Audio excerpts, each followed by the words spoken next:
کون کیا کرتا ہے، کیا کہتا ہے، کیا کھاتا ہے، کیا پیتا ہے، ان سب باتوں سے خود کو دور رکھیں۔ اپنا جائزہ لیجئے، خود سے ملاقات کیجئے، خود کو اچھائی پر مائل کیجئے، اپنے اندر کی خالی جگہوں کو پر کرنا سیکھیں۔ خود کو بھی کبھی محسوس کر لیا کریں۔ کچھ رونقیں خود سے بھی ہوتی ہیں۔ خوش رہیں، خوشیاں بانٹیں۔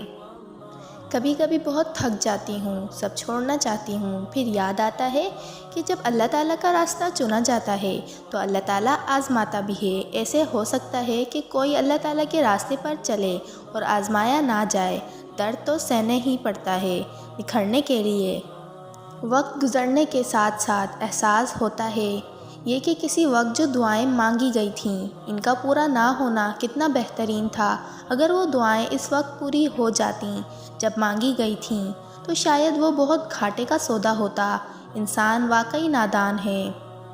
سنو، صبر کرنا آسان نہیں ہوتا، مگر اس صبر پر جنت کا وعدہ ہے، کیونکہ جنت اتنی سستی تو نہیں۔ صبر رکھو، وہ آپ کی یہ تکلیف ختم کر دے گا۔ گھبراؤ نہیں، پریشان مت ہو، نا امید مت ہو۔ سنو، وہ تمہاری ہر تکلیف، ہر اذیت سے باخبر ہے، تمہاری ہر دعا سن رہا ہے۔ انتظار کرو اس بہترین وقت کا جب وہ تمہیں اتنا نوازے گا کہ سنبھالنا مشکل ہو جائے گا۔ سنو، بات بس تمہارے صبر کی ہے، صبر رکھو۔ راستوں کی مشکلوں سے وہ گھبراتے ہیں جن کا توکل کمزور ہوتا ہے۔ مضبوط رکھو اپنا توکل، بھروسہ اس رب پر، وہ ان مشکلات میں آپ کو تنہا نہیں چھوڑے گا۔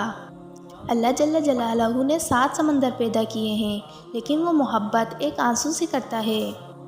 نیک بننے کی 3 خصوصیات۔ حضرت علی رضی اللہ تعالیٰ عنہ نے فرمایا، جب خدا کسی بندے کو نیک بنانا چاہتا ہے تو اسے کم بولنے، کم کھانے اور کم سونے کا الہام کر دیتا ہے۔ وہ تو اندھیروں میں بھی راستے بنا دیتا ہے۔ اس پر یقین کر کے تو دیکھو، آخری سانس تک امید نہ چھوڑنا۔ وہ مالک ہے، دیتا ہے، کیونکہ وہی دے سکتا ہے۔ نیت صاف رکھو، کوشش کرتے رہیں اور دعا لازمی کریں، کیونکہ تقدیر لکھنے والا ہر چیز پر قادر ہے۔ اللہ کو اپنے فیصلے کا اختیار دے دیں۔ آج کہہ دیں کہ اللہ ہی میرے سب کام بنانے والا ہے۔ جہاں خود کو رکتا محسوس کریں، اپنے احساس کی شمع روشن کر دیں، دیکھیں وہ کیسے راستہ نکالتا ہے۔ جو آپ خود پر استغفار کو لازم کر لو تو یقین مانو دنیا کی کوئی پریشانی آپ کو چھو بھی نہیں سکتی۔